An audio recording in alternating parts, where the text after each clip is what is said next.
Dans l'école, porter son sou, vêtement en dehors du vêtement, uriner dans le bureau du directeur, chanter à un enterrement. Oses-tu jouer avec quelqu'un un jeu fou qui traverse toute une vie? L'histoire commence lorsque le petit garçon Julien rencontre la petite fille Sophie, qui vient de s'installer. Comme une immigrée polonaise, Sophie est souvent maltraitée par les autres enfants. Julien ramasse les livres qu'on a jetés dans une flaque d'eau pour elle et lui donne également la précieuse boîte de fer laissée par sa mère. Mais aussitôt après avoir donné la boîte, Julien regrette et veut la récupérer. Pour prouver l'importance de la boîte pour lui, il dégage directement le frein à main du bus scolaire, et le bus emportant un groupe d'enfants descend la colline. Ainsi, leur unique jeu de « oses-tu » commence. La règle est simple, lorsque l'un demande à l'autre « oses-tu », l'autre doit répondre « oui ». Par la suite, leurs jeux deviennent de plus en plus audacieux. Ils font des dégâts en classe, Julien urine dans le bureau du directeur, Sophie porte son sou, vêtement en dehors du vêtement à l'école, à l'enterrement de la mère de Julien, Sophie jette des fleurs et chante à côté. Avec l'âge, les jeux deviennent de plus en plus étonnants. Ils tombent amoureux de gens inconnus et font toutes sortes de choses contre la morale, mais ils n'osent pas faire face à l'amour qui naît peu à peu dans leur cœur. Sophie propose à Julien de se séparer pendant 4 ans pour le défier à voir s'il ose se faire du mal. 4 ans plus tard,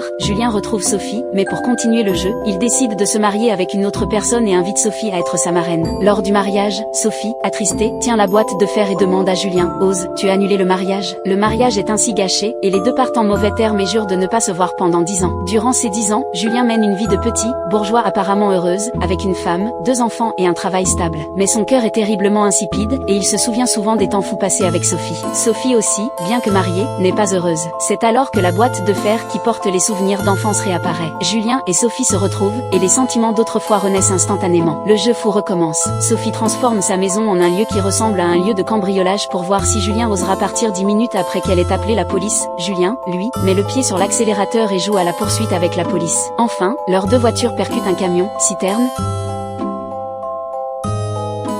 Mais même ainsi, ils ne regrettent pas. Enfin, ils choisissent de s'embrasser et d'être enveloppés par le béton, laissant cet amour fou et passionné être figé à jamais dans la ville. Ce jeu de « oses-tu » qui traverse toute une vie se termine de la manière la plus extrême. N'hésitez pas à laisser vos commentaires sur ce film dans la section des commentaires.